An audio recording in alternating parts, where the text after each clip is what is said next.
এক সময় এক শান্ত গ্রামে থাকত অরণ্য নামে এক তরুণ। স্বভাব ছিল ভদ্র, নরম আর মানুষের প্রতি শ্রদ্ধাশীল।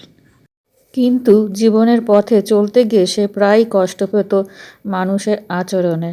কেউ তাকে তুচ্ছ-তাচ্ছিল্য করত, কেউ বেয়াদবি করত, আবার কেউ উদ্দেশ্যহীন মন্তব্য করে তার মন ভারী করে দিত। একদিন এসব নিয়ে মনটা ভীষণ খারাপ হয়ে গেল তার। চিন্তা আর অভিমান ভরা মুখে সে ফিরছিল নিজের ঘরে। ঠিক তখনই গ্রামের এক জ্ঞানী বৃদ্ধ মহাদেব কাকু তার পথে এসে দাঁড়ালেন। মুখ দেখে তিনি বললেন, অরণ্য, কি হয়েছে? মুখটা এমন ম্লান কেন? অরণ্য দীর্ঘশ্বাস ফেলে বলল, মানুষের আচরণে বারবার কষ্ট পাই কাকু। কেন মানুষ এমন রুক্ষ, এমন অদ্ভুত আচরণ করে? মহাদেব কাকু হাঁটতে হাঁটতে বললেন, বাছা, সবাই একই আলোতে বড় হয় না। কেউ ভালোবাসা পায়, কেউ পায় না। কেউ মূল্যবোধ শেখে ছোটবেলা থেকেই, আবার কেউ শেখার সুযোগই পায় না। যারা তোমাকে কষ্ট দেয় তারা হয়তো জীবনে সেই মৌলিক শিক্ষাগুলো পায়নি।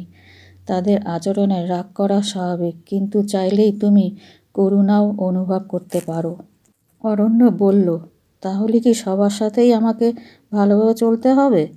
বৃদ্ধ থেমে বললেন, না অরণ্য, জীবনে দুই ধরনের মানুষ আসবেই, যারা তোমাকে আলো দেবে আর যারা তোমার আলো নিভিয়ে দিতে চাইবে।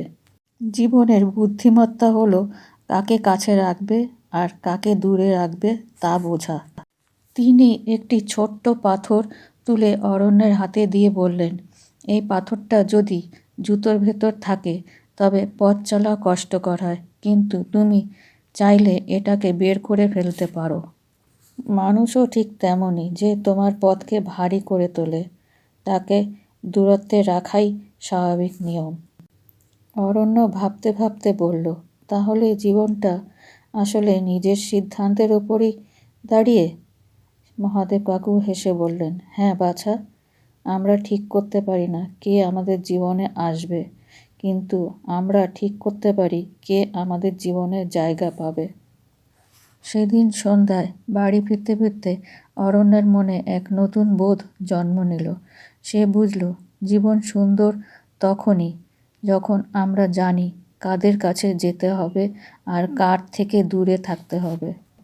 সেই দিন থেকেই অরণ্য আর মানুষের আচরণে ভেঙে পড়ত না। সে শিখে গেল কাদের সাথে চলতে হবে যারা আলো দেবে, আর কাদের এড়িয়ে যেতে হবে যারা কেবল অন্ধকারের কথা স্মরণ করিয়ে দেবে।